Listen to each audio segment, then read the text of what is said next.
बिस्मिल्लाहिर्रहमानिर्रहीम अस्सलाम वालेकुम की हाल है तुहाडा सब ठीक ठाक हो। अज आपां बनावांगे करेले दी बड़ी ही वधिया रेसिपी जिन्हों बनाने का तरीका बड़ा ही आसान है। तो इस तरीके नाल करेले इन्ने ज़्यादा मज़ेदार एडे स्वादी बनते हैं, तुसीं यकीन करो जो तुसीं इन्हूं एक बारी बनाओगे तो तुहाडा हर वारी करेले एवें ही बनाने नूं दिल करेगा। तो फिर बिना टाइम जाया किते आपां अपने इस वधिया जी रेसिपी नूं बनाना शुरू कर लेने आ। तो इहनूं बनाने वास्ते सब तो पहले तो असीं ले लेने करेले, तो करेले जिहड़े लेने इत्थे मैं लेने 2 अदद। तो करेले जिहड़े इत्थे लए ने असीं 2 लए ने। ते करेले जिहड़े ने ना ये ज़्यादा कड़वे नहीं है। जे तुसीं पतली स्किन वाले करेले लवोगे ना तो वो कड़वे नहीं होंदे, जे मोटी स्किन वाले लओगे ना जिन्हां दा छिलका थोड़ा मोटा हुंदा वो कड़वे हुंदे ने। ते ठीक है, असीं एवें दे लए ने जिहड़े थोड़े जे कड़वे ना होण। पर जे तुहानूं लगे कि ये ज़्यादा तुहानूं कड़वे लगदे ने तो फिर मैं इन्हां दा तुहानूं तरीका दस्सांगी कि तुसीं इन्हां दी कड़वाहट जिहड़ी है ना किवें खत्म कर सकदे हो। हुण आपां इहदी डंडी वाली साइड नूं कट नहीं करना, उपर वाली साइड जिहड़ी हुंदी है तो थोड़ा जिहा इहनूं कट करके ना करेले दे एवें करके आपां इहनूं 2 हिस्सियां विच ना डिवाइड कर लवांगे। आ देखो एवें करके। तो जो तुसीं करेले नूं एवें करके कट लवो, कट्टण तो बाद हुण आपां कोई भी चम्मच ले लवांगे तो सारे इहदे जिहड़े बीज ने ना उन्हां नूं आपां कढ लवांगे। तो दोनों करेले सेम एवें ही आपां जिहड़े ने चंगी तरह विचों साफ करके रख लेने ने। दोनों दे बीज आपां कढ लेने ने, सेंटर चों कट करके आराम नाल तुसीं दोनों नूं ना साफ कर लिया जे। तो करेले साफ कर लेने। हुण आपां कोई छुरी ले लिया जे थोड़ी जी तेज़, या तुसीं अपने किसी कटिंग बोर्ड दे उत्ते रख के ना इन्हां दी एवें करके पतलियां पतलियां जिहियां तुसीं इन्हां दी स्ट्रिप्स कट लिया जे। उपर वाला सिरा असीं इसे वजह तो नहीं सी कट कीता क्योंकि आपां इन्हां सारिआं नूं इकट्ठा रखना सी, जॉइन रखना सी, तां करके आपां उहदी जिहड़ी उपर वाली डंडी सी ना उहनूं आपां कट नहीं सी कीता।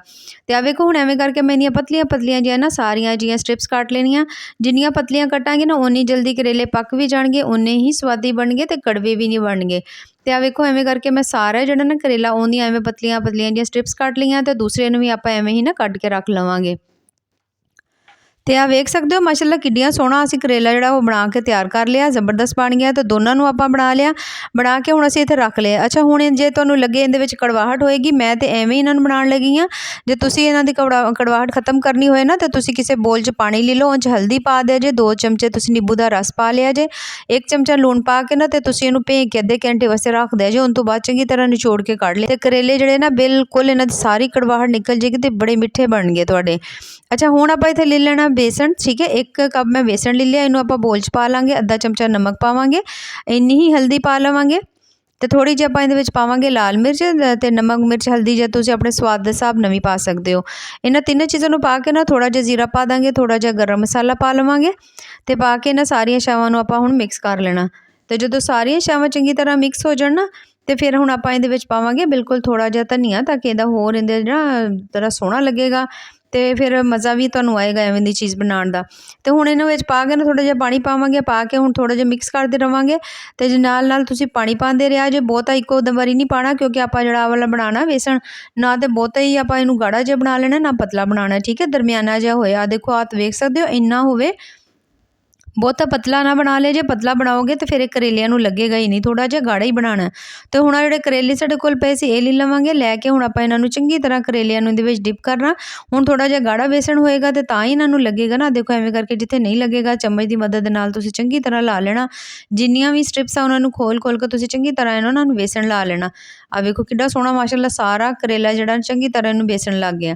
ਤੇ ਬਸ ਹੁਣ ਜਿਹੜਾ ਐਕਸਟਰਾ ਹੋਏਗਾ ਉਹ ਆਪੇ ਨੀਚੇ ਗਿਰ ਜਾਏਗਾ। ਬਾਕੀ ਫਿਰ ਹੁਣ ਆਪਾਂ ਲੈ ਲੈਣਾ ਪੈਨ ਤੇ ਆਇਲ ਨੂੰ ਹਲਕਾ ਜਿਹਾ ਗਰਮ कर लेना, बहुता नहीं गरम करना। तो इनू करेले विच पा के ना हुण तुसीं चम्मच दे नाल सारियां स्ट्रिप्स जिहड़ियां ना तुसीं इन्हां नूं एवें करके ना खोल लेना, ठीक है।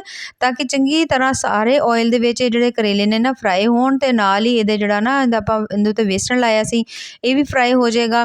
इवें करके थोड़ा जिहा खुल्लिया होवेगा ना तो फिर चंगी तरह ना करेला भी अंदर तक पक जाएगा।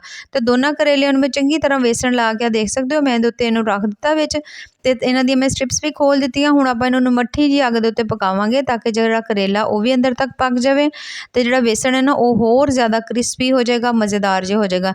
पर जो तुसीं तेज़ अग ते पकाओगे ना तो करेला अंदरों कच्चा रह जाएगा तो बेसण उतों सड़ जाएगा। फिर मट्ठी अग ते पकाओगे उन तो बाद आपां इन्हां दियां साइडां नूं बदल देवांगे।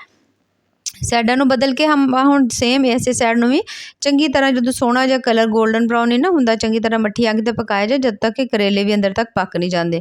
तो आ वेखो माशाअल्लाह किड्डा सोहना जिहा करेलिਆਂ ਦਾ ਜਿਹੜਾ रंग है वो आ गया। तो बस हुण आपां इन्हां नूं कढ लवांगे। आ देखो माशाअल्लाह किड्डे सोहने बन के तैयार हो गए ने।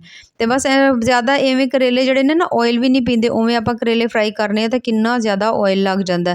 ਤੇ ਆ ਵੇਖੋ ਮਾਸ਼ਾਅੱਲਾ ਕਰੇਲੇ ਅਸੀਂ ਇੱਥੇ ਫਰਾਈ ਕਰਕੇ ਰੱਖ ਲਏ ਨੇ। ਤੁਸੀਂ ਯਕੀਨ ਕਰੋ ਇਹ ਏਡੇ ਸਵਾਦੀ ਏਡੇ ਮਜ਼ੇਦਾਰ ਬਣੇਗੇ ਕਿ ਤੁਹਾਡਾ ਦਿਲ ਕਰੇਗਾ ਤੁਸੀਂ ਇਹਨਾਂ ਨੂੰ ਐਵੇਂ ਹੀ ਖਾ ਲਓ।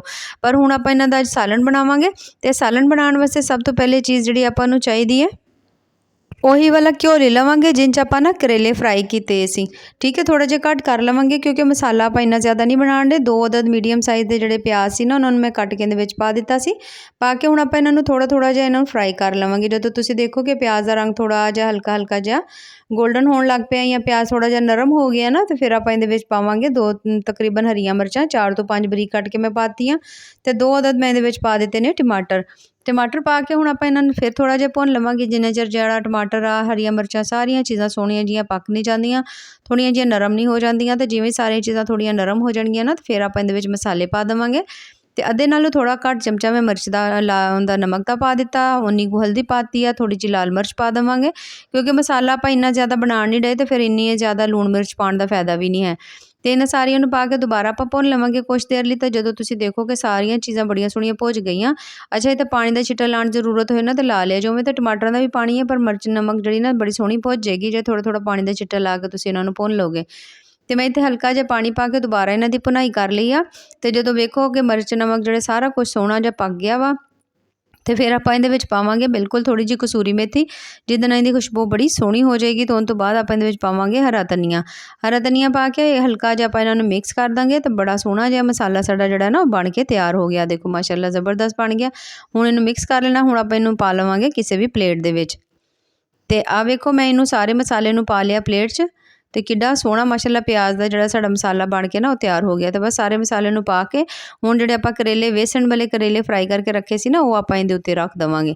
ਤੇ ਥੋੜ੍ਹਾ ਜਿਹਾ ਹੋਰ ਮਸਾਲਾ ਜਿਹੜਾ ਬਚਿਆ ਸੀ ਉਹ ਕਰੇਲਿਆਂ ਦੇ ਉੱਤੇ ਪਾ ਲਿਆ ਜੇ। ਤਾਂ ਵੇਖੋ ਮਾਸ਼ਾਅੱਲਾ ਕਿੱਡੇ ਸੋਹਣੇ ਤੇ ਸਵਾਦੀ ਮਜ਼ੇਦਾਰ ਜਿਹੜੇ ਕਰੇਲੇ ਨੇ ਸਾਡੇ ਬਣ ਕੇ ਤਿਆਰ ਹੋ ਗਏ। ਤੇ ਜੇ ਤੁਸੀਂ ਵੀ ਕਦੀ ਵੇਸਣ ਵਾਲੇ ਕਰੇਲੇ ਨਹੀਂ ਨਾ ਬਣਾਏ ਤੇ ਤੁਸੀਂ ਵੀ ਜ਼ਰੂਰ ਬਣਾਇਆ ਜੇ, ਤੇ ਬਣਾ ਕੇ ਸਾਨੂੰ ਜ਼ਰੂਰ ਦੱਸਿਆ ਜੇ ਤੁਹਾਨੂੰ ਅੱਜ ਦੀ ਸਾਡੀ ਰੈਸਪੀ ਕਿਵੇਂ ਦੀ ਲੱਗੀ। ਬਾਕੀ ਅੱਲਾਹ ਪਾਕ ਤੁਹਾਨੂੰ ਖੁਸ਼ ਰੱਖੇ, ਆਬਾਦ ਰੱਖੇ। ਅੱਲਾਹ ਹਾਫਿਜ਼।